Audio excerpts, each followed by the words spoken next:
नमस्कार दोस्तों, आज के हमारे इस वीडियो में हम आपके लिए वैशाख मास की एक बहुत सुंदर कहानी लेकर आए हैं। एक समय की बात है, किसी गांव में एक लकड़हारा अपनी पत्नी के साथ रहता था। वो रोज लकड़ी काट कर लाता और लकड़ी के गट्ठर को बेचकर पेट भरता था। वैशाख का महीना आया, सब गांव के लोग वैशाख स्नान करने लगे, तो उस लकड़हारे की पत्नी ने भी वैशाख स्नान का सोचा और वो रोज वैशाख स्नान करने लगी। पति रोज गट्ठर लेकर आता तो वो उसमें से एक लकड़ी निकाल लेती और अलग रख देती। वह रोज वैशाख नहाकर आती, उसके बाद आंवला, पीपल और पतवारी सबकी पूजा करती, कथा सुनती। ऐसा करते करते वैशाख माह पूरा हो गया। पत्नी ने पूरे महीने रोज बचाई हुई एक एक लकड़ी का गट्ठर बनाया और भगवान श्री हरि नारायण का नाम लिया और उस गट्ठर को बेचने गांव में चली गई। भगवान श्री हरि नारायण की कृपा से वो लकड़ियों का गट्ठर चंदन का हो गया।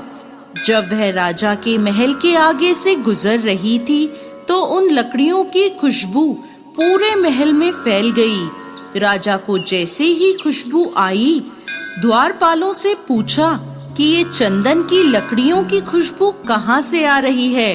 द्वारपाल बोले, महाराज, एक औरत चंदन की लकड़ियों का गट्ठर बेच रही है, जिसमें से ये खुशबू आ रही है।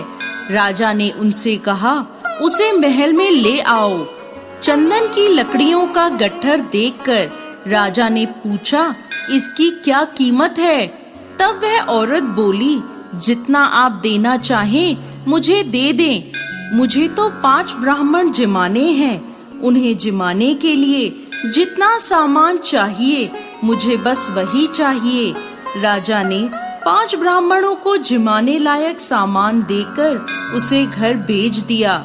उस लकड़हारे की पत्नी ने 5 ब्राह्मणों को भोजन कराया। भोजन करा के उन्हें दक्षिणा दी और ब्राह्मणों से आशीर्वाद लिया। इधर पति का लकड़ियों का गट्ठर उस दिन नहीं बिका और उसके घर आने में देर हो गई।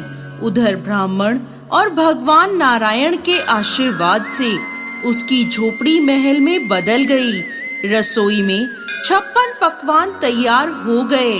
पति जब वापस आया तो उसने झोपड़ी की जगह महल देखा। उसे देखकर उसकी पत्नी उसके पास आई और भगवान नारायण की कृपा की सारी बात उसने अपने पति को बता दी। दोनों पति पत्नी ने साथ में भोजन किया और उस महल में सुख पूर्वक रहने लगे। हे नारायण भगवान, जैसे उन पति पत्नी के भंडार भरे, वैसे ही इस कहानी को कहते, सुनते और हुंकार भरते सबके भरना। कथा अधूरी हो तो पूरी करना, पूरी हो तो मान करना। जय श्री हरि विष्णु।